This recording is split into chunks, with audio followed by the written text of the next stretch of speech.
Bueno, pues buenos días a todos. Arrancamos ya la tercera jornada del tercer día de las segundas jornadas de creencias mágicas y acabamos pues con dos ponencias, una sesión de narración oral y vamos a improvisar un poquito ahí entre las dos ponencias. Vamos a presentar otra pequeña cosita que luego os damos, que luego os anunciamos. Vale, pues comenzamos con Pedro Javier Cruz Sánchez y Beatriz Sánchez Valdelvira, que nos traen la ponencia de la montaña mágica La Piedra de Rayo, itinerarios por las rocas sagradas de Castilla y León. Eh, bueno, me acaban de decir que acaban de cambiar el título, pero no pasa nada. Eso se avisa. Pedro y Bea son coordinadores también del Laboratorio de Paisajes Culturales Sagrados que tenemos aquí, que alojamos en el museo. Y este tema de las piedras, la Sacra Saxa, que ahora os explicarán, pues viene a ser un poco una derivada de todo este laboratorio. La verdad es que es un tema interesantísimo que, si todo va bien, pues acabará también dando sus frutos a lo largo del año. Entonces, sirva esta charla también como presentación bueno, pues del futuro que tiene esta temática, por decirlo de algún modo. Entonces, podría hablar de los méritos de Pedro y de Bea. Los tenéis en el cuaderno. Son muchos y muy extensos, pero sobre todo son dos buenos amigos de esta casa y estamos encantados de tenerlos de que estén aquí con nosotros, que seguramente os va a interesar muchísimo. Pues nada, yo ya por mí acabo y os dejo ahí con la Sacra Saxa. Bueno, pues buenos días a todos. Muchísimas gracias por venir. La verdad que es un gustazo siempre venir a Zamora. Zamora es nuestra casa, aunque no somos de aquí, pero bueno, como si lo fuéramos. Y ver el auditorio tan lleno, pues es una alegría, pues una satisfacción enorme.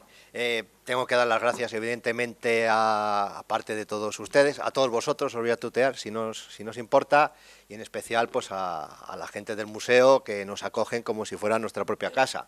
En primer lugar, al alma mater de este proyecto, a Emilio, que como ha dicho somos buenos amigos, entonces no puedo decir nada malo de él, y lo que piense de malo no lo voy a decir. Pero también tengo que mencionar evidentemente a Pepe, al director, a Ruth, a Josefa, a todo el personal, que son, bueno, aquí yo estoy, como estamos en casa, pues bueno, son todo parabienes. Ya ha avanzado algo Emilio, el título lo hemos cambiado, como veréis, lo hemos cambiado un poco. Cuando propusimos un tema y le ofrecimos un título. Y bueno, y sobre la marcha, pues sí que nos pareció que era más completo no centrarnos solo en Castilla y León. Evidentemente es un fenómeno peninsular, es un fenómeno europeo, es un fenómeno mundial, con lo cual centrarlos en Castilla y León tal vez fuera demasiado constreñirnos a una realidad que es muy extensa.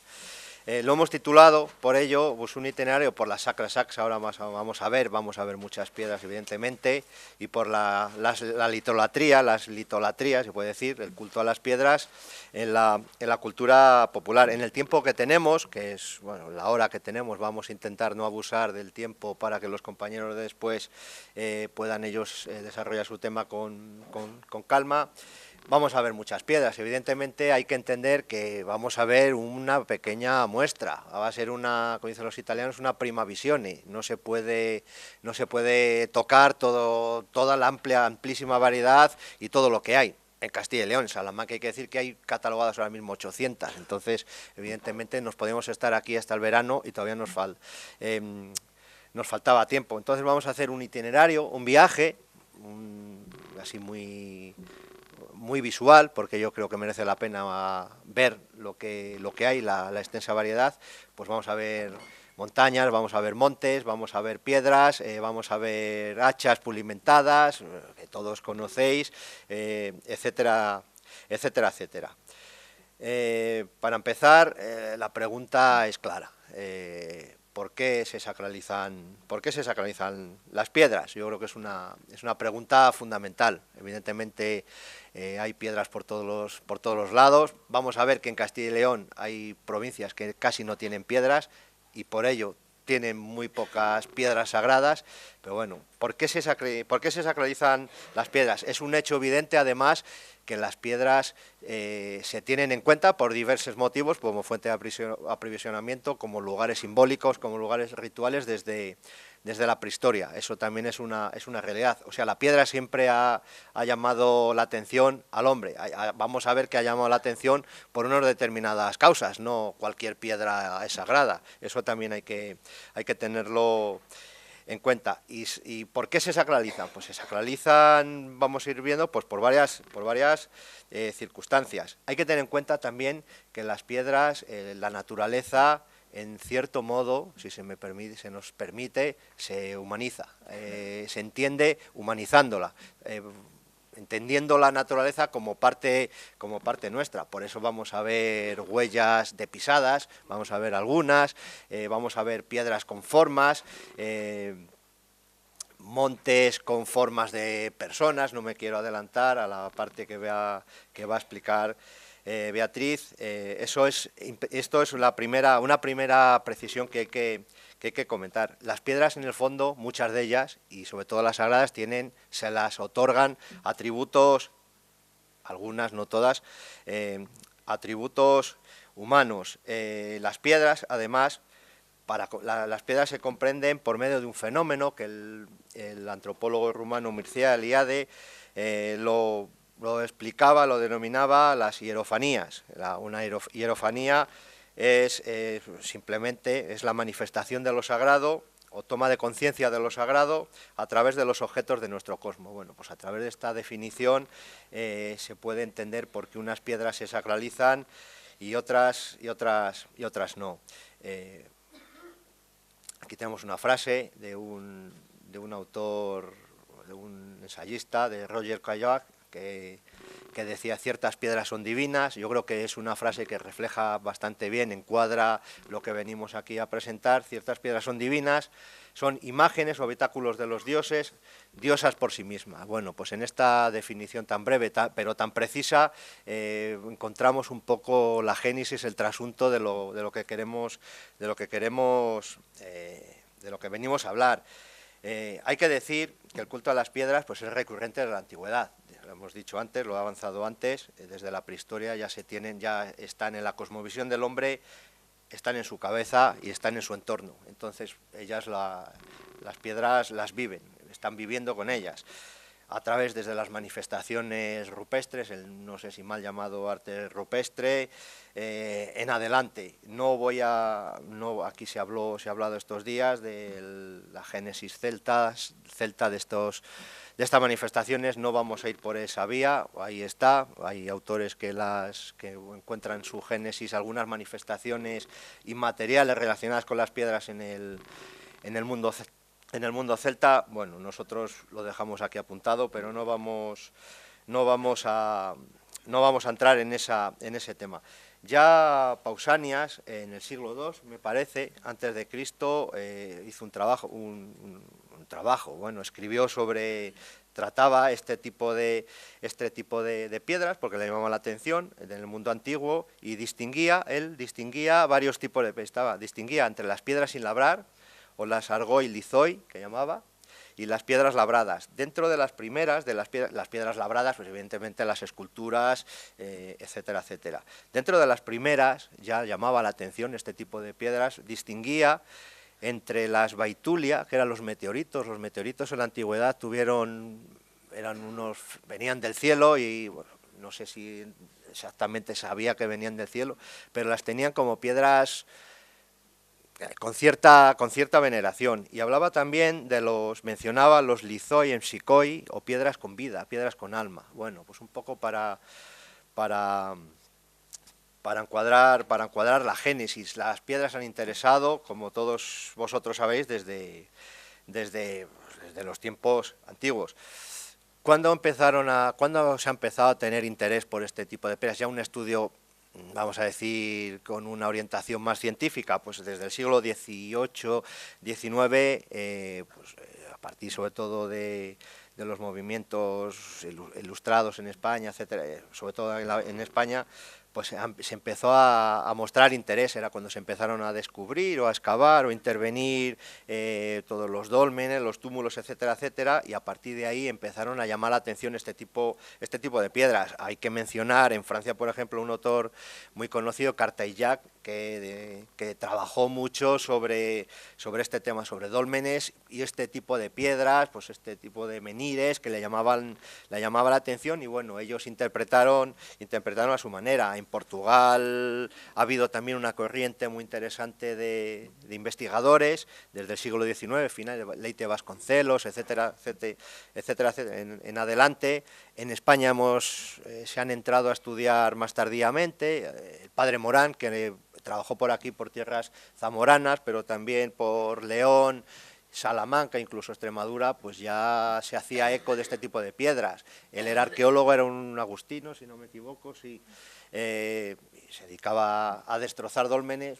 Él decía que los excavaba, pero realmente lo que hacía era cargárselos, porque él iba a coger las cosas, y bueno, y él recogió muchas informaciones, por ejemplo, de las hachas pulimentadas. Con todo este tipo de piedras tan particulares, estas que vamos a tratar esta mañana, realmente hasta tiempos recientes pues no han empezado a estudiarse de una manera más o menos científica. Almagro Gorbea, que es un investigador bastante conocido en el mundo de lo prerromano, de unos años a este tiempo ha empezado a hacer caso a este tipo de piedras, estas piedras que vamos a ver esta mañana, y realizaba las encuadró dentro de la categoría de lo que él ha denominado sacra saxa, bueno, peñas sagradas. Bueno, es una denominación, una coletilla que emplea, que nosotros hemos tomado, pues nos parece más o menos gráfica, y además es, bueno, es muy precisa, y él las describe como peñas que pertenecen al mundo sacro, aquí lo veréis, al mundo sacro de lo divino, por lo que tienen carácter sobrenatural, muchas veces con connotaciones de tipo mágico. Bueno, respecto a lo que decía Roger Caillois, tampoco parece que varía mucho, pero bueno, va precisando un poco en el tema. Evidentemente, no todas, como hemos dicho al principio, no todas las piedras son sagradas. Un bolo, si vais a Ávila, está lleno de bolos de granito por todos los lados. Unos pueden ser, unos son, de hecho, porque tienen determinadas manifestaciones o determinadas huellas, vamos a verlo, pero otros no. Entonces, hay una serie, consideramos que tiene que darse una serie de requisitos para que las piedras, o espacios también, o los paisajes, sean sagradas. Estos son unos pocos que se nos han ocurrido, pero seguramente que vosotros, dándole vueltas, haya más. Evidente, eso hay que decirlo. Son además requisitos evidentes. Pues por un lado tienen que ser elementos naturales destacados por su tamaño, por su forma. Hay piedras que se las interpreta, por ejemplo, piedras con forma fálica, pues bueno, que llama la atención frente a otras que son redondas y que pasan totalmente desapercibidas. O por la proximidad de determinados recursos críticos, eso es importante. Agua, vegetación, prados, etcétera, etcétera. Eso es importante. Las piedras sagradas están donde tienen que estar y no se elegían porque sí.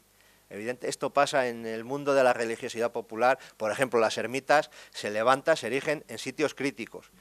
Por ejemplo, las que se levantan en los límites, en las zonas de prados. Es que veremos algunas. Que vamos a ver algunas. Beatriz mostrará algunas. Eso es importante decirlo, que también se ve todo desde el orden simbólico, pero hay otros intereses también menos prosaicos.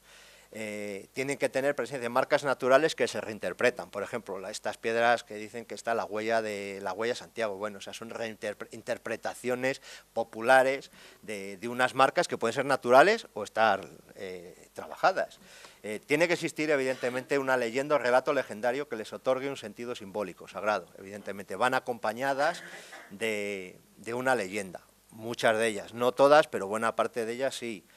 Y evidentemente Otro de los requisitos tiene que haber una sacralización por medio de cruces. Yo trabajo mucho el mundo de aquí, los que me conocen lo saben. A mí me llaman Pedro Pedro Cruz, el de las cruces. Cruz por mi apellido y lo otro por mi devoción barra pasión. Bueno, la cruz es un elemento universal y la cruz está en todos los lados. Eso todos lo sabéis, no estoy descubriendo nada nuevo. Pues buena parte de estas sacralizaciones vienen de parte del trazado de cruces y vamos a ver algunos ejemplos, etcétera, otros símbolos, otros emblemas, pero también por erecciones de construcciones, por ejemplo, ermitas en los altos, en los montes, eso puede ser también otro de los requisitos, o es muy importante esto, por prácticas rituales, de las cuales también vamos a mostrar algunas, por ejemplo, los cantos de los responsos, y no quiero adelantar tampoco mucho más. Con estos mimbres, pues bueno, podemos hacer este cesto. Esto al final, tomado de varios autores, estos son las familias que seguramente se puede ampliar, ojo, pero bueno, yo creo que esto es bastante completo, tomado de varios autores que están trabajando, y nosotros mismos, o no nos vamos a quitar méritos, de los tipos de piedras sagradas que podemos encontrar, los más comunes. Tampoco vamos a describirlos uno a uno porque vamos a ver ejemplos, si no de todos, de buena parte de ellos. Tenemos piedras con trabajo de cantería, pues altares, tronos rupestres, todos conocemos el Castro de Ulaca y no vamos a decir mucho más porque creo que tenemos una fotografía, piedras con huellas por su función ritual, por una tradición folclórica, no quiero adelantar, peñas oscilantes o caballeras, muy comunes en Ávila. Peñas con posiciones astronómicas, con una orientación y con unas marcas determinadas que marcan norte, sureste, oeste, otras constelaciones, etcétera, etcétera. Peñas asociadas a fuentes, saunas rupestres, relacionadas un poco con los primeros, piedras con inscripciones, con grabados, piedras que no tienen nada, pero a través del topónimo se sabe que son sagradas.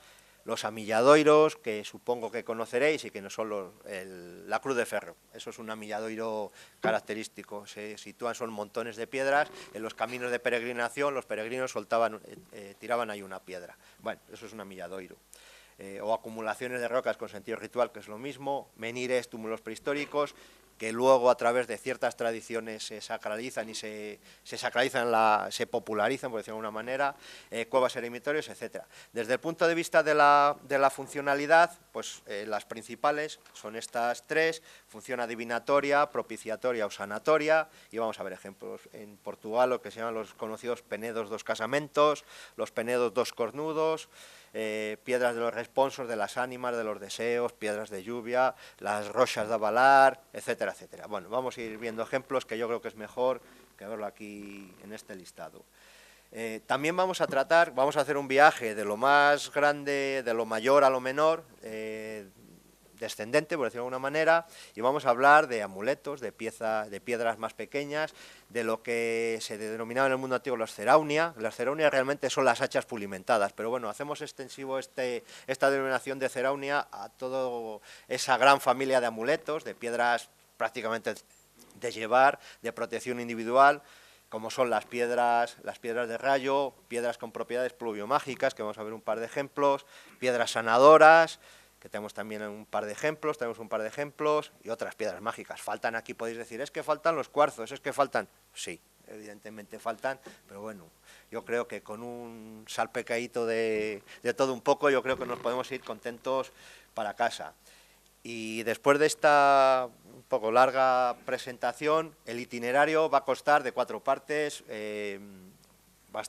creemos que bastante bien marcadas. Vamos a hablar, Beatriz va a hablar de las 2 primeras, de montañas sagradas y pareidolias, que ahora va a decir lo que es, de rocas sagradas, las sacra saxa, puras y duras, y luego yo posteriormente voy a terminar yo hablando de las rocas transformadas, ya veremos cómo, muy fácil de entender, y de estas ceraunia que hablábamos al principio, de algunas piedras mágicas, para luego, pues si tenéis dudas, cuestiones o críticas, encantadísimos de aceptarlas.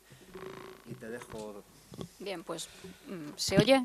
Sí. Tengo tendencia, como Baby, a comerme el micro, o sea que si me tengo que echar para atrás, con que me hagáis una seña, lo haré encantada. Bueno, pues buenos días, como decía, y vamos a empezar este recorrido que, aunque hayamos cambiado el título un poco, sí que se va a centrar mayoritariamente en Castilla y León, porque lo que nos interesa es abrir un debate o abrir que resuenen nuestras palabras en vuestra memoria, en vuestros conocimientos, y que al final, pues alguno de vosotros o una mayoría nos podáis decir: en mi pueblo hay una de estas, mi abuela hacía este tipo de ritual, o paseando por no sé dónde me encontré esta otra piedra o esta otra roca. Yo, para empezar, os pediría que echarais la vista atrás a cuando erais niños y os imaginéis o recordéis los primeros paisajes que pintabais. Esos paisajes infantiles generalmente están formados por muy pocos elementos. Hay unas montañas, unos triángulos muy esquemáticos, hay un sol saliendo entre esas montañas, generalmente un sol sonriente. Hay un río que desciende por las montañas y un árbol o unos árboles, ¿no? Es una imagen muy prototípica de un dibujo infantil de un paisaje. Bueno, pues si eliminamos al sol, al astro rey, como ya elemento propio divino, pues nos quedan las montañas, el río y las aguas, y los árboles. Esos tres elementos constituyentes principales de un paisaje son todos elementos sacros, o podemos sacralizarlos. Entonces, podemos hablar, y en este caso refiriéndonos a Castilla y León, y sin irnos a épocas muy remotas y simplemente acercándonos a la cristianización, si cogemos los árboles, vemos que en cuestiones de ermitas y santuarios, una de las advocaciones más frecuentes en nuestra comunidad es la Virgen de la Encina o del Carrascal. Ya tenemos los árboles sacralizados, tenemos Virgen del Roble, Castañar, tenemos otras vocaciones, pero bueno, ya las tenemos ahí más o menos sacralizadas. Tenemos ermitas dedicadas a fuentes por doquier, ya sean surgencias de agua, nacimientos de río, estanques. Las aguas también las tenemos sacralizadas, con advocaciones principalmente marianas también. ¿Qué nos pasa con las montañas? Las tenemos sacralizadas con algunas vírgenes, con algunos santuarios, con algunas ermitas. Con cosas de más atrás sí que nos suenan, pero bueno, es lo que vamos a intentar ver, y con esos tres elementos que desde el laboratorio estamos muy interesados en ellos, montañas, aguas y árboles, pues hemos empezado por las montañas, por las piedras, y dejamos esos dos para proyectos futuros. Simplemente como aclaración, vivo con un roque y con un petrus. Fijaos mi vida cómo está de vinculada a las piedras. Bueno, pues comenzamos con la primera montaña mágica, podemos decir, montaña sagrada, que es la Peña de Francia en la provincia de Salamanca, en el Cabaco. Todos habréis oído hablar de la Peña de Francia, más estando en Zamora, que tenéis una ermita con esta misma advocación y además ubicada sobre peña, sobre la roca. Bueno, pues la Peña de Francia se encuentra en el sistema central, como sabéis. No es una montaña excesivamente alta, son unos 1.700 metros, pero lo que ella realmente es un referente, es un hito en el paisaje. La Peña de Francia siempre ha servido de guía, tanto guía espiritual como guía, como referente geográfico, muy vinculada sobre todo a la transhumancia y a la Vía de la Plata. Es verdad que la Vía de la Plata no pasa por este entorno, por la Alberca o el Cabaco, sino que entra en la provincia de Salamanca por Béjar, pero siempre los pastores han tenido ese referente. Tanto es que la Virgen de la Peña es protectora de ganados, y los propios trashumantes bien llevaban cosidas en sus zamarras, en sus chaquetas, pues una virgen como la que llevo yo aquí, que es la Virgen de la Peña de Francia, y poseían también pequeños grabados, pequeñas estampas que colgaban en los rediles para proteger a los ganados durante la noche. La leyenda de la aparición de la Peña de Francia, y además este nombre tan... A nosotros a lo mejor ya no nos llama la atención porque lo tenemos muy oído, ¿no? Pero ¿qué pinta Francia en el centro de España o en el sistema central? Bueno, pues la leyenda cuenta que un francés, no sé, creo que no lo voy a usar, Simón Roldán tuvo una serie de visiones en que la Virgen le decía que tenía que buscarla, y él empezó a recorrer primero Francia buscando a la Virgen, entra por España como peregrino, llega hasta Santiago de Compostela. La Peña de Francia tiene muchos vínculos con Santiago y no consigue hallar esa imagen, esa revelación que la Virgen le está anunciando por las noches. Él está un poco desesperado y anda vagando por la península hasta que, deambulando por Salamanca, oye a unos carboneros que venden carbón de Francia, de la Peña de Francia. Entonces él enseguida acude a estos hombres para que le lleven al sitio donde proceden. Ellos, bueno, hay varias versiones, unas veces sí quieren traerle, otras no, son las mujeres, bueno, sea como fuere, Simón llega al Cabaco, llega a la Peña y empieza a excavar, pero no halla nada. Entonces la Virgen vuelve a aparecerse con una frase que le dice: Simón, vela, vela y no duermas. Pues en ese Simón, vela, vela, Simón no duerme, y al final halla la Virgen, como ya antes había predicho la moza santa de Sequeros, que es un pueblo próximo. Bueno, pues Simón Roldán pierde su apellido francés y se convierte en Simón Vela, y erige primero una pequeña construcción a finales del siglo XV. Él se encargará toda su vida de estar dedicado a esta imagen, y después, posteriormente, serán los dominicos los que construyan el templo y el santuario.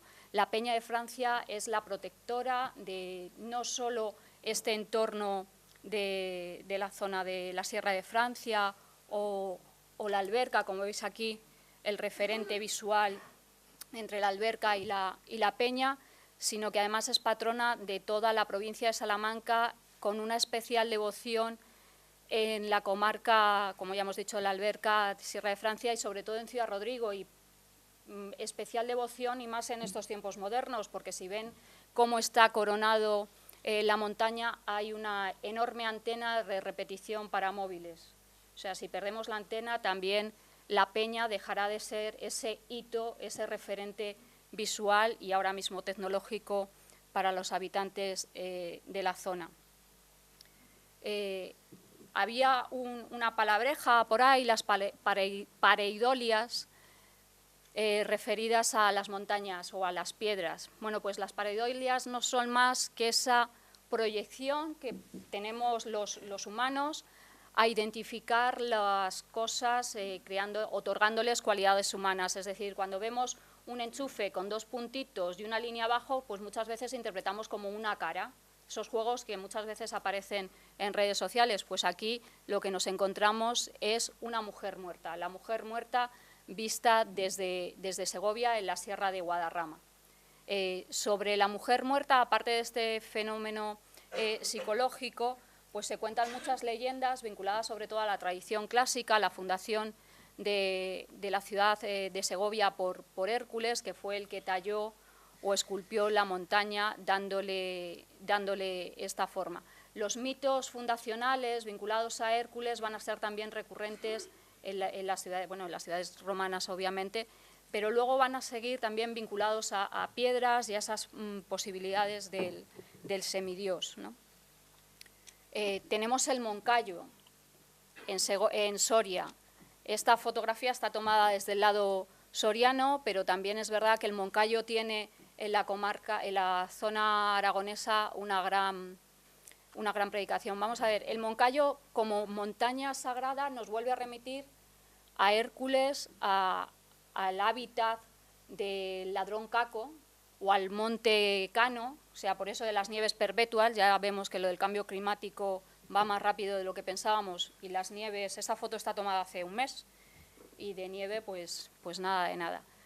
Y las cualidades que se le atribuyen al Moncayo, hay una grandísima cantidad de leyendas sobre todo la vertiente aragonesa, la zona de Tarazona, y en la zona soriana, la comarca de Ólvega, de Ágreda, pues tenemos menos repertorio quizás, pero tenemos recogidas la leyenda La Corza Blanca de Bécquer, que le ha dado muchísima fama, y luego tenemos una serie de sucesos luctuosos, pérdida de excursionistas en la montaña. El Moncayo cambia muy fácilmente las condiciones climáticas. De repente bajan las nieblas, baja la temperatura y la gente se pierde, se extravía, y eso da lugar a la generación de leyendas, a la aparición o a la contemplación de esas personas de seres extraños, de tener visiones, y luego los dos sucesos luctuosos que fueron unos accidentes aéreos en los años 90 que también marcaron como negativamente la idea general del Moncayo.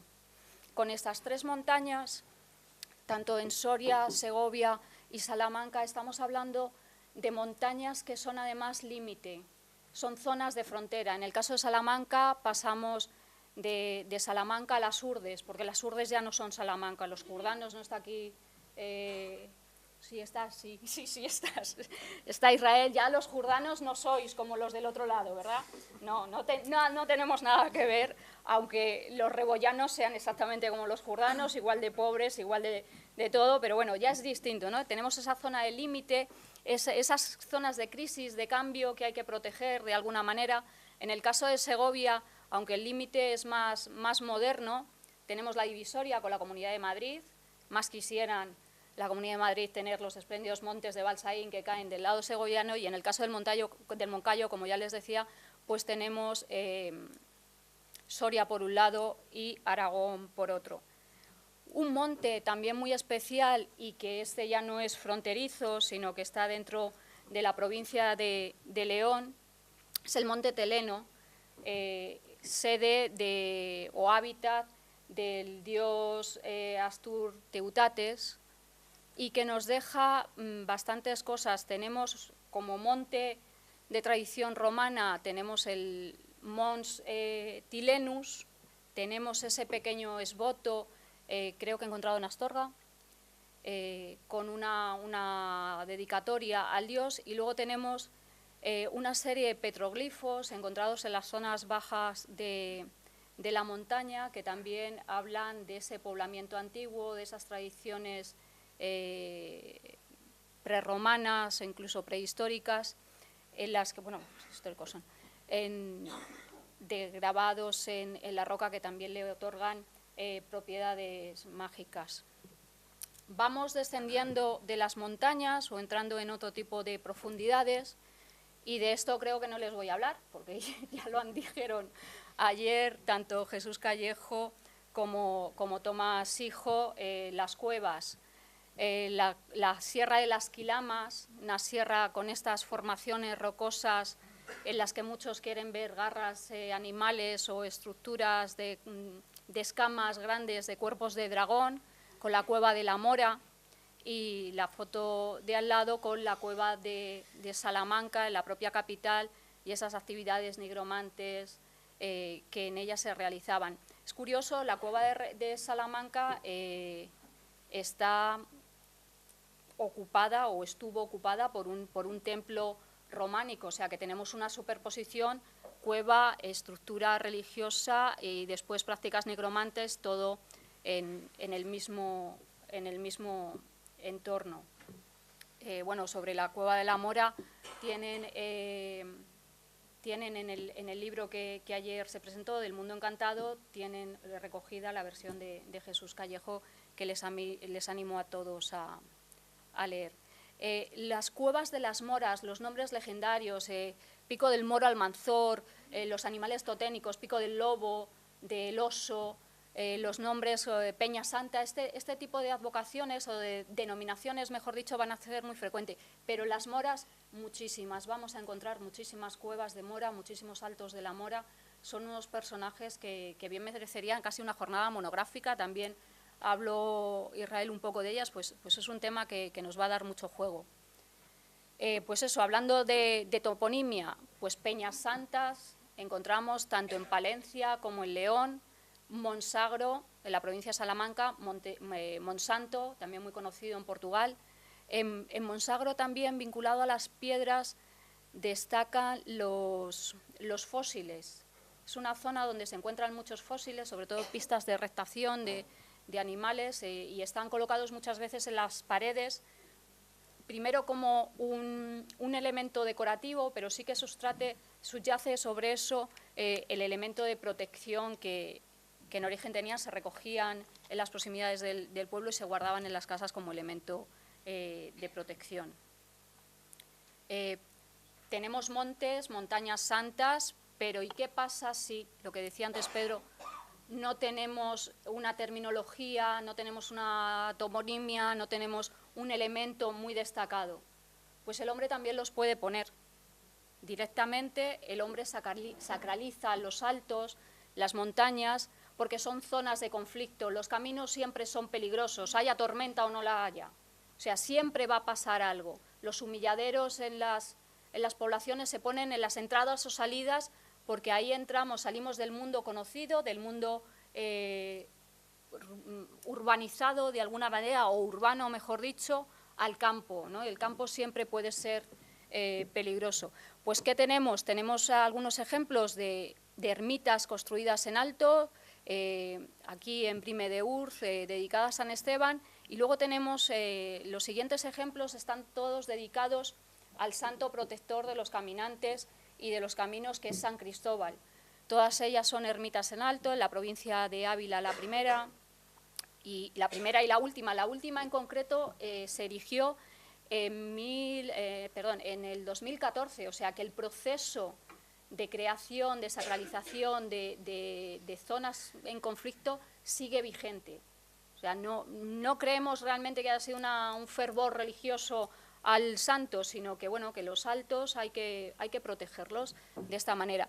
Y luego las otras dos fotografías, la provincia de Valladolid, ya saben ustedes que es la más llana de toda la geografía española, bueno, pues también en los pequeños páramos y sobre todo en los bordes de páramos que dan lugar a grandes caídas, pues encontramos una pequeña ermita, se ve muy al fondo, dedicada a San Cristóbal, y luego la primera que queda a su derecha, pues es la ermita, es excepcional, el enclave en donde está. Estamos en Villarino de los Aires, en las Arribes de Salamanca, en concreto esta ermita está colgada sobre un arribe sobre el río Tormes, y encontramos esta ermita, está reedificada, pero encontramos yacimiento arqueológico, tumbas antropomorfas, unas peñas destacadas impresionantes. Es un lugar mágico de verdad, pero el paisaje es bellísimo, y en la parte inferior encontramos incluso una pequeña plaza de toros, ya que en todas estas ermitas la función religiosa el día de la fiesta pues también estaba acompañada de una representación, de una comedia o una función teatral y corridas de toros. Sobre las plazas de toros tenemos en el laboratorio recogidas algunas, y solamente las encontramos, han existido en más sitios, pero aún se conservan en Castilla y León las provincias de Ávila y de Salamanca. Si alguien conoce fuera de estas dos provincias alguna, estaríamos muy agradecidos de que nos informara de ellas. Pues eso, sacralizamos, ponemos una ermita en un espacio en conflicto, en un alto, como era lo que antes habíamos visto, y si no, sobre las propias piedras. Y estas advocaciones están dedicadas especialmente a eso, a términos vinculados a las piedras. Lo hemos llamado las advocaciones del Roquedo. Estas dos en concreto están en la provincia de Ávila, son Santa María, Nuestra Señora del Berrocal, en Cardeñosa, puede ser del Berrocal o del Cristo del Berrocal, puesto que guarda las dos imágenes en su interior, y la otra ermita que está ahora mismo sin cubierta es el Cristo del Berrocal en Mingorría. Ambas localidades son las mayores, quizás las mayores, junto con algo del Valle Amblés, productoras de piedra, de granito, son zonas de canteros en la provincia de Ávila. En las fotos inferiores, en esas vistas aéreas, pueden ver debajo de Santa María del Berrocal, de Nuestra Señora del Berrocal, perdón, en Ávila, pueden ver ese gran atrio cerrado en torno a la iglesia y un espacio delantero también cerrado. Bueno, pues ahí esa es la plaza de toros cuadrada en el caso de Cardeñosa, y en el caso de Mingorría pues ven como el gran roquedo, los bolos de Berrocal quedan un poco alejados, están al lado del templo, lo único en la fotografía anterior no se ve, Y después veremos algunas tradiciones en torno a estas rocas vinculadas o bien con el fin de la Semana Santa o con los carnavales. En el Berrocal de Mingorría se celebra un lunes de aguas tras la Semana Santa. En vez del lunes lo hacen el martes y se comen los hornazos resbalando también y haciendo la fiesta en las piedras, en estos berrocales. Pues seguimos descendiendo y si estábamos sobre la roca, pues ahora nos introducimos en ella. Tenemos las espeluncas sagradas, que no dejan de ser las cuevas sagradas, como ya vimos anteriormente, la cueva de la Mora o la cueva de Salamanca. He traído dos ejemplos de la provincia de Burgos, muy conocidos, sobre todo el primer caso de la ermita de San Bernabé en Ojo Guareña. Bueno, es una maravilla el templo, como estas construcciones ponen la portada en el gran canchal de caliza de estos conjuntos kársticos, y el interior del templo está metido en la cueva, en lo que es la propia roca. En el caso inferior, la ermita de Nuestra Señora de las Nieves, de Ontangas. Lo he traído porque, bueno, es muy pequeñita, el interior realmente es una cueva, no sé, puede tener 10 metros cuadrados, por ahí más o menos, es muy, muy pequeña. Pueden ver más o menos la escala con el niño, no tiene tampoco mucha altura, pero me interesa sobre todo lo que hay alrededor de esa ermita, que son las bodegas. Las bodegas, ese mundo subterráneo, esas cuevas también excavadas de alguna manera, pues hay que protegerlas. Y nada mejor, hay que protegerlas por dos motivos importantes. Primero, hay que proteger el vino. El proceso de fermentación tiene que ser un proceso controlado, un proceso relajado, para que el vino no se estropee. Pero además hay que proteger al que baja esa bodega. El que baja esa bodega, si esa bodega no está bien ventilada, corre el riesgo de morir intoxicado por los gases. Entonces, estas advocaciones vinculadas a bodegas sí que son muy interesantes, y en la zona de Burgos, la zona de Peñafiel, toda Ribera de Duero, encontramos algunos ejemplos más de este tipo de sacralizaciones de espacios, bien con ermitas, bien con humilladeros o con cruceros vinculados al subsuelo, a las bodegas. Bien, y os traigo para cerrar este primer paseo por las montañas sagradas este eremitorio rupestre que no sabemos muy bien dónde encuadrar, porque es un hito, es un gran bolo, o lo que queda de él, claro, porque ha sido totalmente horadado. Tenemos un conjunto en su base de tumbas también, tumbas en forma de bañera o antropomorfas, excavadas, donde la roca ha sido totalmente devorada, ¿no?, para dar acogida aquí a la ermita. Se encuentra en la provincia de Palencia, en Vado, muy cerca de Cervera de Pisuerga, y con este ejemplo que a mí me parece maravilloso por la simplicidad y por la simplicidad en cuanto a la piedra, pero por la complejidad que tiene, y quizás se ha estudiado excesivamente desde el punto de vista arqueológico y hay que hacer una relectura más basada en tradición oral, aunque, claro, evidentemente no tenemos testimonios tan antiguos, pero sí de funciones más recientes de estas obras. Pasamos a lo que son las Sacra Saxa, esta segunda parada de nuestro itinerario. Bueno, pues Pedro Javier comentaba al principio... No sé. Pedro, hombre, llámame Pedro. Bueno, ¿me dejas? Tenemos confianza para ello ya. Bueno, pues Pedro me comentaba la frase hablaba de este geógrafo y viajero griego del siglo II a.C., que hablaba de cómo podían ser las piedras. Y esta frase es muy significativa, ¿no?, en la que dice que en los tiempos antiguos todos los griegos adoraban piedras sin tallar, en lugar de imágenes de los dioses. Estamos hablando de una forma muy primitiva de contacto con lo divino, con las deidades, y ese contacto primitivo, pues de alguna forma sigue vivo o ha seguido vivo hasta hace 50 años, más o menos, en la que muchos rituales vinculados a las piedras aún se conservaban. De la Sacla Saxa vamos a ver algunos ejemplos. El principal es este que les traigo aquí. Principal, digo, porque es el que más representación, o más elementos tenemos que lo representan, sobre todo en Castilla y León, en las tres provincias, Zamora, Salamanca y Ávila, en las zonas importantes de granito.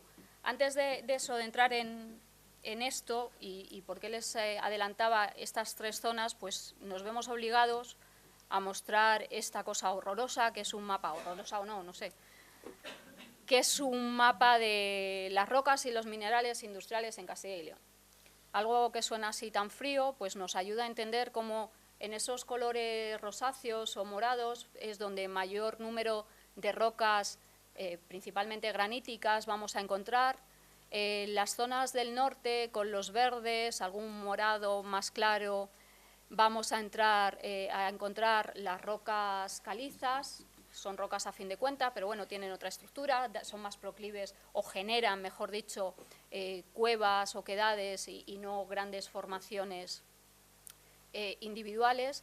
Y como tenemos el centro de la meseta, lo que es la cuenca del Duero, bueno, pues estos colores amarillentos, estos colores claros que nos indica que aquí de piedras, si las vamos a encontrar, va a ser de milagro, ¿no? Sería todo el Valle del Duero y sobre todo la tierra de Campos castellana. Bueno, pues como les decía, si encontramos alguna piedra aquí, va a ser de milagro. Y hay veces que los milagros existen. Y así se llama la piedra. La piedra donde no hay piedra es la piedra del milagro en la provincia de Valladolid, en Vega de Ruiponce. La leyenda de esta piedra es una cuarcita. Es una cuarcita. Cuenta que en el siglo VIII unos arrieros acamparon cerca del Cristo de la Vera Cruz de la localidad. A la mañana siguiente, la guardesa de la ermita comprobó que se habían llevado el aceite que iluminaba al Cristo. Entonces fue corriendo a acusar a estos arrieros de que habían robado el aceite. Los arrieros, pues bueno, vieron que era una pobre mujer indefensa y prácticamente se rieron de ella, incluso llegaron a apostar que si aquello que decía esta mujer, que decía la mujer era verdad, pues que reventase su mejor buey y que muriera en el momento. Y dicho y hecho, el buey reventó, expulsando por su abdomen esta gran piedra que pesa en torno a media tonelada y mide 71 centímetros. Entonces, de perímetro. Es una barbaridad. Evidentemente, ningún buey puede llevar en su interior semejante piedra. Pero bueno, esa leyenda ya nos deja cosas entrever que veremos más adelante, como que son los cálculos que se producen en algunos animales, cálculos intestinales, cálculos renales, que posteriormente vamos a ver. Lo que les quiero decir es que, aunque no haya tradición de piedras, siempre hay ese elemento, esa anécdota, esa pequeña leyenda, aunque sean en tierras tan poco dadas a ellos como es la tierra de Campos. Comenzábamos la charla con una gran imagen de este bolo, un domo granítico, un Inselberg, o sea, una montaña, una isla de piedra dentro de esta llanura salmantina en el municipio de La Peña. El hombre trata siempre de dar alguna explicación. No sabemos cómo se explicaría el hombre prehistórico este gran domo allí situado, pero el hombre moderno pues la interpretó de una manera muy curiosa, no sé, muy naif posiblemente. Esta piedra se llama la piedra gorda o la verruga de Salamanca, y la leyenda cuenta que en su descanso en la huida a Egipto, la Virgen María se quitó uno de sus zapatos y de él cayó una chinita, que es esta piedra de aquí. O sea, tamaña chinita, me parece que tiene de 41 metros de altura. O sea que es una piedra considerable. Comenzamos diciendo la Sacra Saxa, nos íbamos a centrar sobre todo en piedras de los responsos, piedras del perdón, piedras de los deseos, piedras de las ánimas, que es esta piedra prototípica vinculada, son bolos graníticos, bastante redondeados, generalmente, cierta altura. Lo que decía Pedro al principio, no todas las piedras son sagradas y estas tienen que ser piedras que destacan dentro de su entorno, que se vinculan mucho a los caminos, suelen estar en los caminos. Si pongo la fotografía con la que empezábamos, esta no. Otra gran piedra está al pie de la carretera nacional, o sea, es una piedra de los responsos totalmente vinculada al camino, en un pueblo con un nombre también muy peculiar como es la Hija de Dios. Bueno, pues esto es La Redonda, en la provincia de Salamanca, también en la zona de las Arribes del Duero, y el ritual vinculado a estas piedras consistía en lanzar una pequeña piedra a la parte superior, en alguna de ellas, aquí lo vemos mejor, esta es de la provincia de Ávila, y rezar una oración. Si era por el perdón, se rezaba una cosa; si era para las ánimas, se rezaba una oración para las ánimas del purgatorio, para que consiguieran su descanso eterno; si era de los deseos, pues otra cosa. Estas son muy gráficas porque aún conservan una gran cantidad de piedra en su interior. El principal estudioso de estas piedras y el que más ha catalogado, sobre todo en la provincia de Salamanca y de Zamora, estas piedras las encontramos también mucho en la provincia de Zamora, en la comarca de Sayago, hay bastantes de ellas, es Almagro Gorbea, y él sí que hace un paralelismo, las vincula también al mundo celta, que nosotros ahí no vamos a entrar. Bueno, pues aquí tienen más ejemplos en la provincia de Ávila con estos cantos. Como ven, son piedras muy singulares, siempre se destacan dentro de su entorno, aunque haya más piedras, estas son las que llaman más la atención. También hablábamos del mundo celta en las palabras de Gorbea. Bueno, pues no podemos obviar los altares rupestres, rupestres vinculados al mundo betón. Sobre todo traigo esta foto del castro de Ulaca, en la provincia de Ávila, uno de los mayores castros betones. Pero estos mismos altares los podemos encontrar, este es muy significativo, es muy llamativo, muy grande, tiene la sauna asociada a su lado, pero podemos encontrarlos tanto en la provincia de Salamanca como en Portugal. En Villarreal hay un pequeño altar al que se superpone la muralla medieval, o incluso en el Escorial, en la provincia de Madrid, lo que durante muchos años se ha llamado la silla de Felipe II, pues estudios actuales dicen que es un altar rupestre de betón. Sí, pero hay uno más que no conoce la gente porque está metido en una finca que pertenece a Esperanza Aguirre y que no conoce la gente, que es el canto de Castrejón. ¿En qué provincia? Aquí en... No, a la de Escorial. Ah, la de Escorial, bueno. La auténtica silla de Felipe II es el canto de Castrejón. Está en medio de las dehesas porque en la otra, en la que se llama el canto gordo, en la famosa silla de Felipe II, allí Felipe II no iba para nada. Sí, pero bueno, es también un altar, un altar rupestre. Son altares rupestres. Pero es que en el canto Castrejón hay 3 epígrafes donde dice: aquí se juntaba el infante don Fernando para... O sea, que está certificado por... Tenemos otras piedras muy abundantes en... ¿Lo hablamos después, por favor? Sí, en la provincia de Salamanca sí que hay, en la provincia de Toledo también, hay bastantes, pero queremos hacer el recorrido lo más rápido posible. Además, lo bueno es que mostramos estas y ustedes tendrán en su mente un montón de ejemplos que podemos luego compartir. Piedras resbaladeras, resbalinas, esbaruzaderas, múltiples denominaciones para estas piedras que ya no son el gran bolo, granito, ya no es ese berrueco redondo, sino que son lanchas graníticas con cierta inclinación, que no hay mejor diversión que convertirlas en un tobogán. Bueno, pues este entretenimiento, este juego infantil tiene su fundamento en la tradición, en ritos de fertilidad.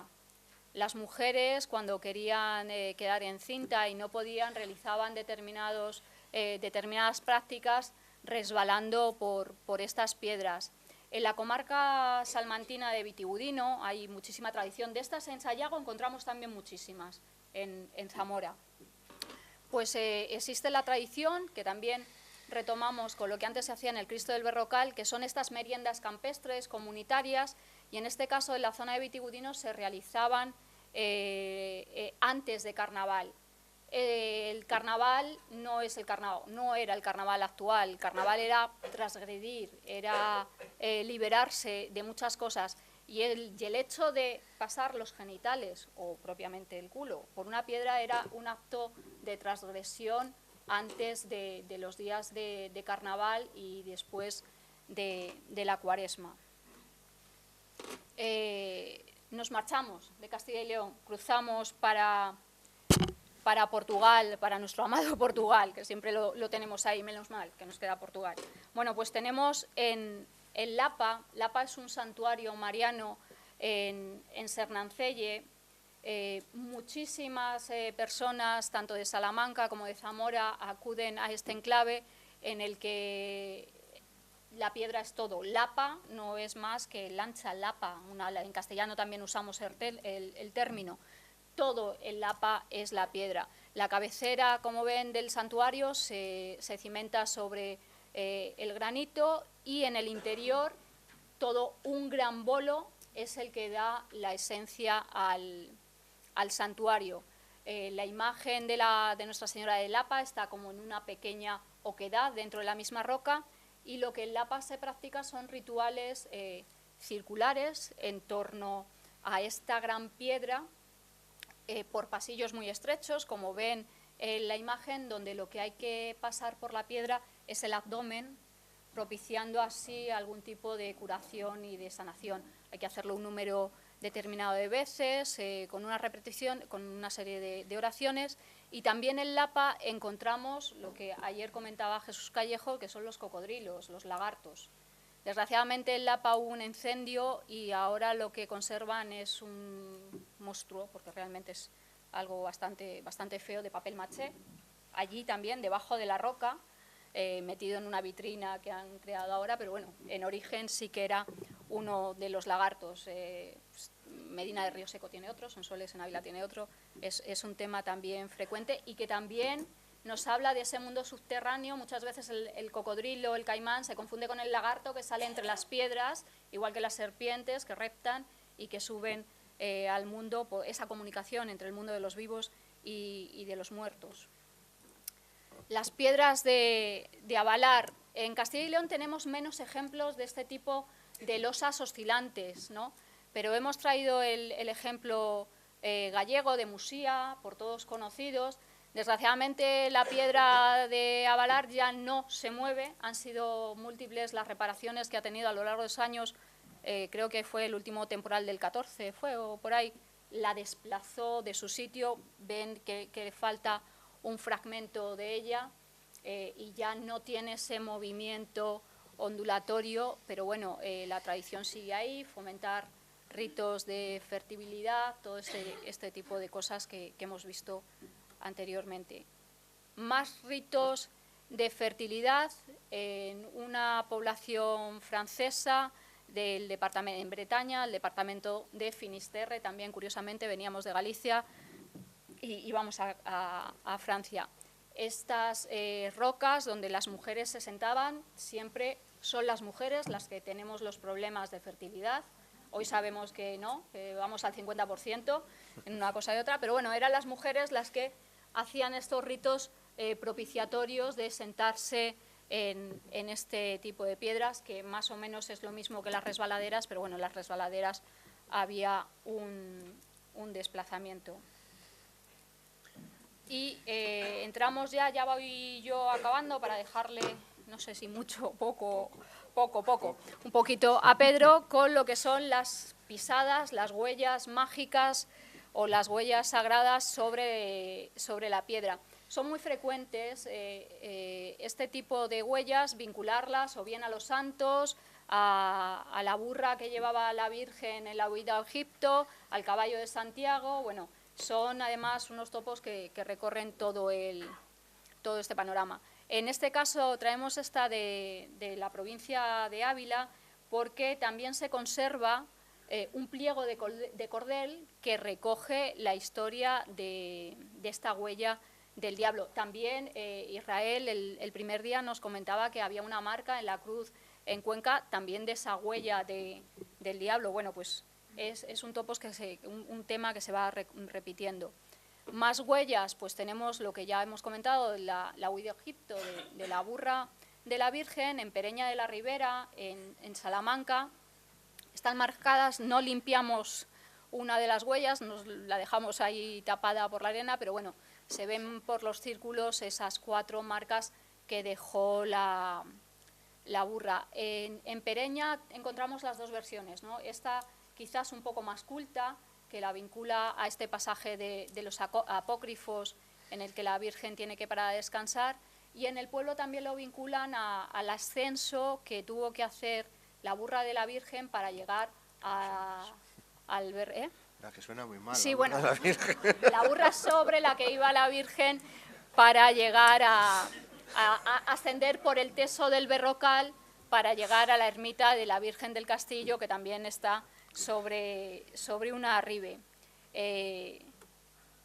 Más huellas, como decía, la huella de la Virgen, y esta huella de la Virgen también muy frecuente en construcciones medievales, construcciones del románico y del gótico, tiene su reflejo también en pequeños papeles con la marca, con esa silueta de la huella, con pequeños estadales que son esas cintas con las medidas de la Virgen, y que lo recogen tanto la tradición medieval, como vemos, como luego ya la tradición moderna en estos papelitos con oraciones o con frases relativas a ellas. Y paso, porque ya hemos llegado a las piedras más de andar por el suelo, entonces ya solo nos quedan las piedras pequeñitas de llevar. Todavía quedan piedras. Bueno, nos quedan las sacralizadas, perdón, que son de las que nos va a hablar Pedro ahora. Bueno, pues muchas gracias, Bea, por el súper tiempo que me has dejado. Pues bueno, estaba sufriendo, pero bueno, ellas mandan.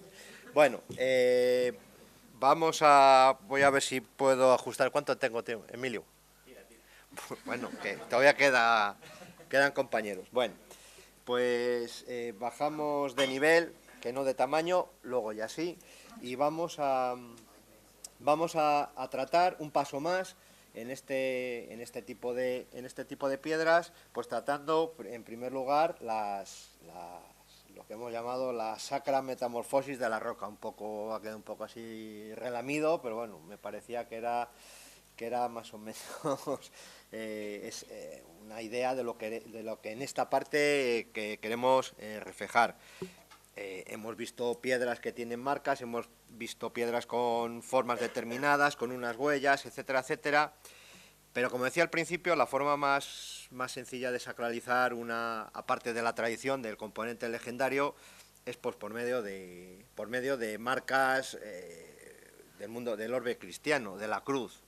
La cruz, como decía, es un símbolo universal, es el símbolo que está, al menos en el mundo occidental, está más extendido, y la cruz aparece por todos los lados. Aparece en la arquitectura, aparece bajo la forma de cruceros, forma de escultura, etcétera, etcétera. Además, la cruz está cargado de significado por sí mismo, y gracias a los significados, además conocidos por todo el mundo, no hace falta tener formación ni estudios para saber que cuando hay una cruz algo pasa.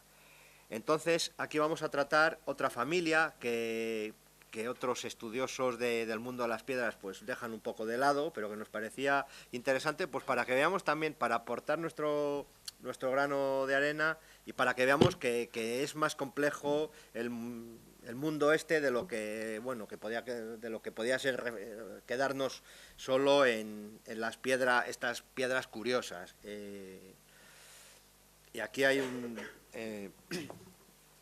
la cruz, como vemos en este caso, bueno, esto es un ejemplo gallego, la cruz al final está coronando los paisajes, los conjuntos, puede formar parte de conjuntos complejos en los cuales como en el caso de Santiaguiño del Monte, de Padrón, que no sé si vosotros conoceréis, pues es la piedra donde predicó, me parece que predicó Santiago a la reina Lupa. Hay un componente legendario importante. Se trata de un conjunto de rocas a las cuales luego se erigió aquí la escultura de Santiago. Se levantó una cruz, pero es que aparte tiene unas escaleras, unas escaleras con función ritual posiblemente, no me atrevería tampoco a asegurarlo, pero es que aparte estas rocas están llenas de cruces de una ritualidad.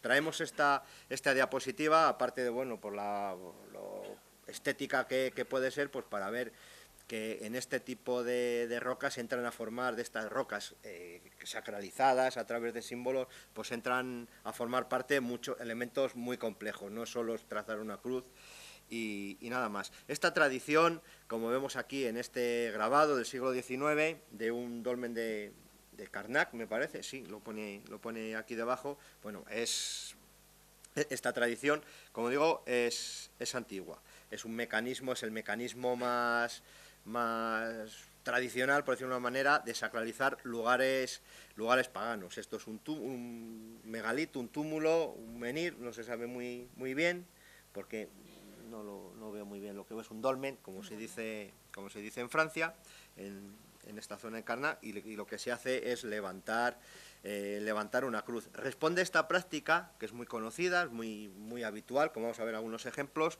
Responde una práctica que ya Martín de Braga, que todos conocemos, creo, en su obra más conocida, El sermón contra las supersticiones rurales. Es un librito además que se puede conseguir con bastante, se puede acceder a él con bastante, porque hay edición actual. Martín de Braga reprobaba el culto estaba constantemente en su sermón, reprobaba constantemente el culto al diablo, reprobaba que se encendieran velas junto a las piedras, junto a las encrucijadas. El mundo de las encrucijadas también daría para una charla solo por sí, por todas las connotaciones que tiene, mágico-brujeriles y de otros funerarias, etcétera, etcétera. Y Martín de Braga animaba que en estos sitios de cultos paganos, por decirlo de alguna manera, se hiciera el signo de la cruz. Pues bueno, esto simplemente viene a recoger esta imagen, y lo que vamos a ver ahora, cómo esta tradición antigua que existe de sacralización en lugares paganos, lo vamos a ver en las piedras. Se hacen más sitios, pero bueno, aquí veníamos a hablar de piedras y es lo que vamos a mostrar. Uno de los ejemplos más conocidos, además de la provincia de Zamora, es la Cruz de las Portillas, que está en Padornelo, en Sanabria, en la zona de paso entre Castilla y Galicia, en el cual es esta piedra, que no sé si está desplazada. Esto a lo mejor aquí hay especialistas de cruceros de Zamora que lo saben más que yo y pueden precisarlo. Esto, según algunos investigadores, no deja de ser un menhir, una piedra enhiesta, creo que está desplazada, en las cuales se le puso en la Edad Media, creo, no recuerdo muy bien, una inscripción, y se labró una cruz. Pues esta práctica que Martín de Braga recomendaba, y que luego los sínodos también recomendaron, un montón de tratadistas medievales, pues aquí tenemos un reflejo material. Y aquí en Zamora, porque me apetecía traer cómo la piedra, a través de un mínimo trabajo, un trabajo, como veamos, de dar cuatro golpes a las piedras, como una simple piedra, una lancha, se transforma en otra cosa con todas las connotaciones que ello tiene. En Zamora, en la comarca de Sayago, aunque también en Aliste, pero bueno, Sayago es la parte que estudio yo, la que mejor conozco y la que tengo más datos. Encontramos este tipo de cruces que se diferencian mucho de las cruces labradas por canteros, y debajo tenemos la de Fermoselle, que la ha traído no solo por comparar, sino porque no deja de ser un amilladoiro al lado de un camino, ahora de una carretera. Vemos unas cuantas piedras, han desaparecido muchas, pero un lugar de paso en los cuales, cuando pasaban los caminantes, viajantes, etcétera, etcétera, se tiraba una piedra rezando una oración, como los cantos los responsos. Pues bien, en Sayago encontramos que estas simples piedras, estas lanchas graníticas, a través de un un trabajo, un mínimo trabajo, que además hecho por canteros locales, no tenía que ser como se ve en esta de Villamor de Cadoce. De Cadoce es una cruz porque, bueno, se le ven un poco los bracicos y poco más, pero vamos, realmente es una piedra con forma, o la de abajo, la de Badilla. Pues bueno, como una piedra se transforma en otra cosa. Vemos, esto es un poco el paso, es un paso de sacralización de una piedra. No hacía falta hacer grandes alardes para, a través de este trabajo, significa hacer otra cosa, hacer un elemento ya sagrado, además sagrado, que forma parte de la religiosidad, de un poco del colectivo, de la religiosidad colectiva popular, no tanto la eclesiástica, que bueno, que dejaban hacer, pero eran manifestaciones prácticamente espontáneas de la gente de la zona. Estas dos, la de Almeida y las dos de arriba, están en el camino de peregrinación de Villamor de Cadozos y de Almeida a la ermita, al santuario de Gracia, ¿no?, de Nuestra Señora de Gracia. La que vemos abajo, esta de aquí, la de Bahía, esto es un bolo, que le han dado 4 golpes, lo han pulido un poco y se ha quedado como cruz, para que veamos el concepto, que es cómo se va complejizando, si se puede hacer de alguna manera. Sacralizaciones a través de la cruz, pues tenemos, no son cruces propiamente dichas, pero tenemos estos elementos, entre comillas, paganos, si se quiere decir. Esto es un berraco de Salamanca, la parte de arriba, se ven los cuartos traseros una marca, parece una divisa del ganadero, pero no, es una cruz que se llama en silueta de áncora. Bueno, es una cruz un poco rara, un poco especial, perdón. Pero bueno, es una manera de poner la marca. Al final la cruz es poner la marca, es decir, donde estaban estos ahora estamos nosotros. Esto significa, lo de abajo es el mismo, es la misma pieza, es un miliario que está en Valdefuente de San José, en la Vía de la Plata, y lo mismo, vemos en la foto de aquí, yo creo que se ve bastante bien, cómo a través del simple trazado de la cruz, la piedra, esta piedra que era una piedra que marcaba donde la distancias entre villas, entre mansios, entre mansiones, pues bueno, se sacraliza y empieza a significar otra cosa, ¿de acuerdo? Este ejemplo, que es portugués, me parece muy significativo, como la roca pagana está bajo el peso del poder concejil. Aquí esto está en el castillo de Braganza, y vemos como este berraco del área de influencia betón seguramente, portuguesa, como dicen en Soria, se ha enjaretado, se lo han clavado, lo han atravesado con un pelouriño, con un rollo de justicia. Vemos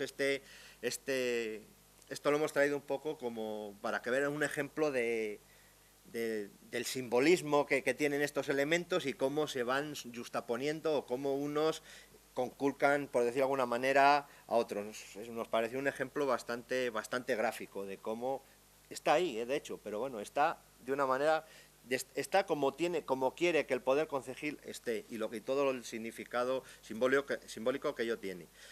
Hay otro tipo, las piedras más comunes son de este tipo. Hemos traído un ejemplo de estos, hay bastantes. Una de Segovia, que además tiene una tradición, una leyenda, que rápidamente la voy a describir.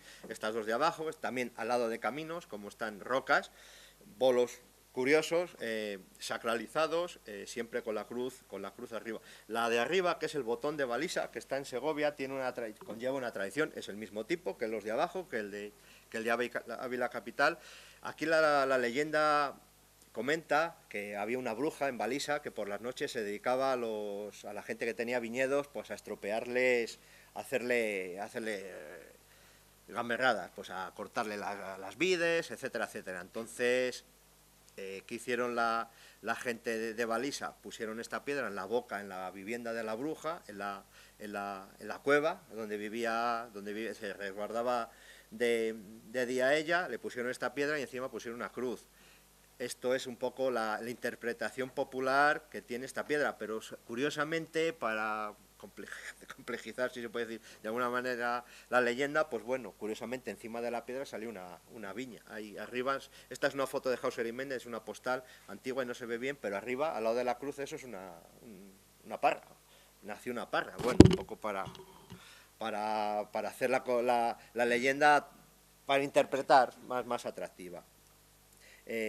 Piedras que se pueden considerar más o menos sagradas, sobre todo, pero por el elevado valor simbólico que tienen, son estos mojones, las mojoneras, estas piezas enhiestas. Una, aquí Arantxa la conoce perfectamente. Son piedras clavadas, hincadas en sitios específicos, en los deslindes o los amojonamientos de los municipios, de los territorios. Aquí tenemos una con una cruz labrada, otra que tiene una cruz incisa, bajo un hueco relieve, etcétera, etcétera, a los cuales se acudía a determinados...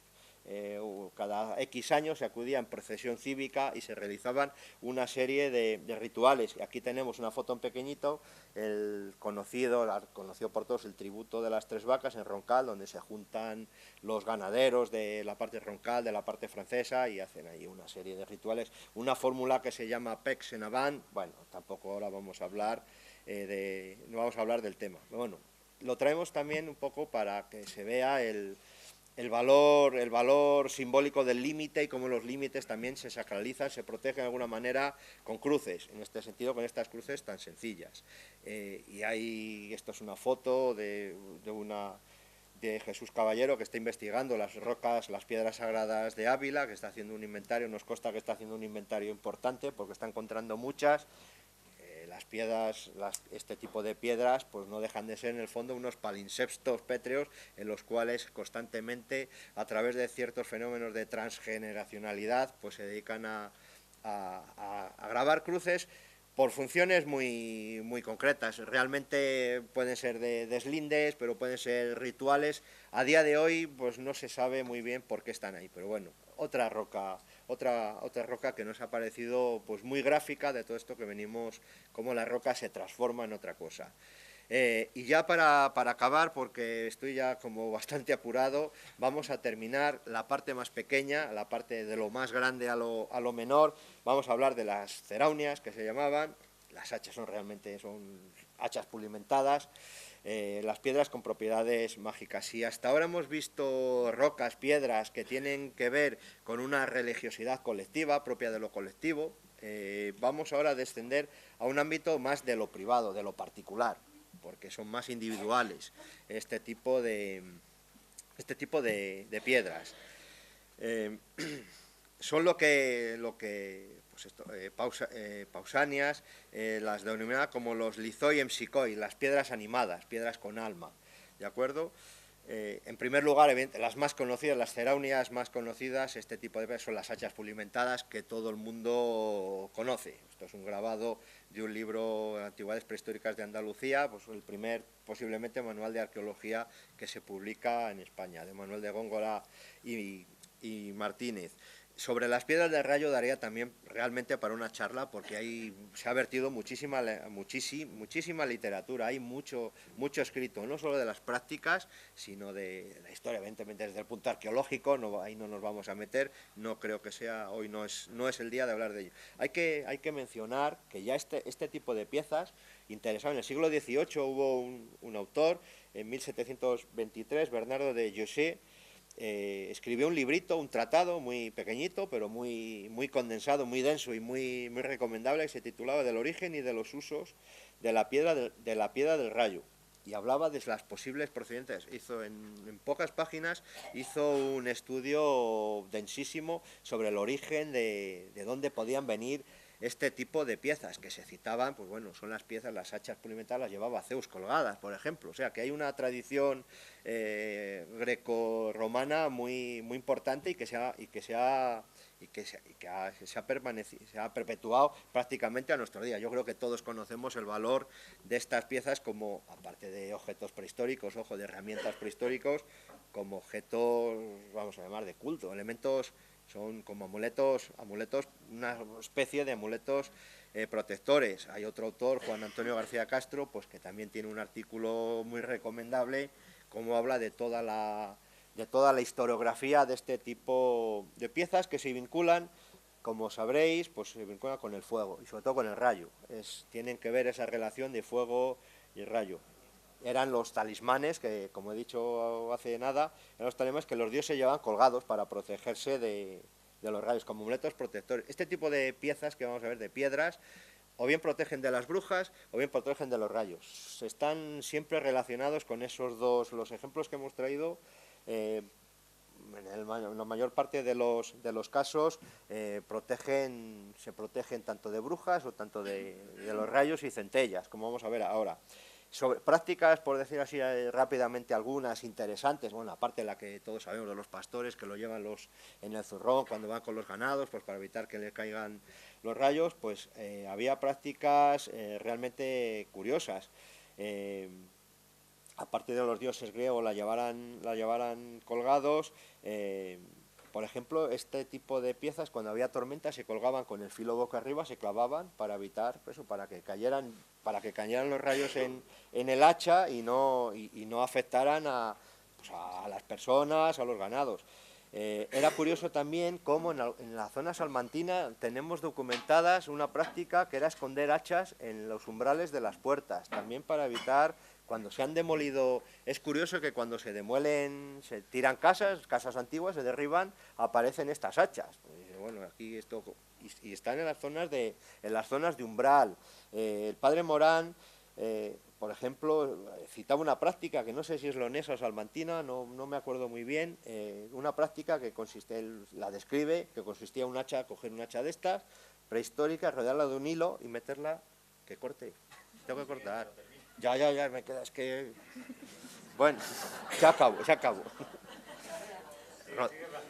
No, ya voy, es que voy a toda castaña, voy a poner las fotos y casi no voy a explicar. Bueno, se escondí porque había una persona que le interesaba las hachas, por eso me estoy entreteniendo.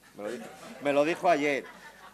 Un hacha la rodeaban, la metían en el fuego y si no se quemaba, pues bueno, el valor protector estaba garantizado. Bueno, voy a seguir. La piedra de Ordovés, que no sé si la conoceréis, esta es una piedra que se da en los Pirineos, una piedra especial, una piedra con alambre y tal, y esta, voy a decir para qué servía, pues para evitar las picaduras de las víboras en los ganados. Esta se metía en un bote de agua, y ese agua también servía para proteger contra las picaduras de víboras, avispas, alacranes, etcétera, etcétera. Otra roca, la foto es muy mala, pero bueno, es lo que hay, es la piedra contra las brujas de Marvao, esto está en Alentejo portugués, y una piedra que servía para alejar la envidia. También el tema de la envidia en el mundo popular, en los alojamientos, pues también daría para otra charla, pero como no me están echando, pues no voy a desarrollar. Archiconocidas, las pizarras de Nieva. Bueno, Ruth, que está por aquí en el fondo, ha escrito sobre esto, entonces la podéis leer y os va a comentar con más detenimiento el que estoy yo. Son piezas que servían lo mismo, con protectoras contra rayos y centellas. Además eran elementos, estaban en medallitas, en los rosarios de plata, por ejemplo, pero había estas piedras tenidas por sagradas, tomadas cogidas de las canteras de Nieva. Bueno, no voy a hablar de Nieva tampoco por lo mismo. Unas piedras curiosas, piedras para conjurar los granizos. Ayer se hablaba de la oración de San Bartolomé. Estas son unas piedras para conjurar los granitos, con propiedades pluviomágicas, una de Zamora, Fuentencalada, y otra de Carrio, en las cuales vienen una oración, la de la Pasio Bartolomei, para conjurar los granizos. Tampoco me voy a entretener. Otra piedra que me parece muy interesante, que está en el Museo Arqueológico Nacional, es el canto de la profecía. La leyenda, como es muy larga, pues la voy a saltar y me la preguntéis en Petit Comité y tan amigos. Aquí pone Felipe V ha de reinar, 1700. Bueno, otro tipo de piedras, para que veamos un poco toda la extensa variedad. El azabache. No sé, creo que hay aquí piezas, no os voy a decir nada, porque no. Protector contra todo mal. Aquí hay gente que sabe mucho de joyería y tampoco no da tiempo. Bueno, y para finalizar, aunque realmente no es una piedra, pero me parecía interesante hablar de la piedra bezoar, que supongo que conocéis. Realmente no es una piedra porque es una secreción de pelos y como un cálculo, vamos, para entendernos. Lo que pasa es que tenía... era como una especie de contraveneno. El bezoar servía para anular los efectos de todo veneno, por eso aparecía en unos recipientes muy específicos, los vernegales, unas piezas de plata en los cuales se colocaba esta piedra, y con esto pues te advertía de que si el líquido estaba envenenado o no. Y como contraposición, como cosa curiosa, pues tenemos aquí la oración de San Liborio, obispo, fue obispo, abogado contra los males de piedra. Bueno, oye, pues un poco, aquí tenemos al buen hombre con las piedras, me imagino que de su riñón. Me hubiera gustado extenderme más, pero bueno, no, la mañana no era mía, con lo cual, pues bueno, pues muchísimas... Yo podría seguir porque hablo mucho, ¿eh? Podría seguir hasta las 2 o las 3. Bueno, el chispún final, si queréis... Muchas gracias por la atención y por estar aquí a pie de cañón todo el rato que hemos estado. Si queréis, si tenéis alguna consulta, pues aquí estamos los dos esta mañana. Y si no, en la página del museo, aquí tenéis el enlace para consultar el laboratorio, lo que vamos colgando, noticias. Y en el laboratorio lo que os queríamos decir es que aparcamos el tema santuarios y ermitas y que durante este año nuestro proyecto van a ser las piedras. Nada más. Y Muchas muchísimas gracias. gracias.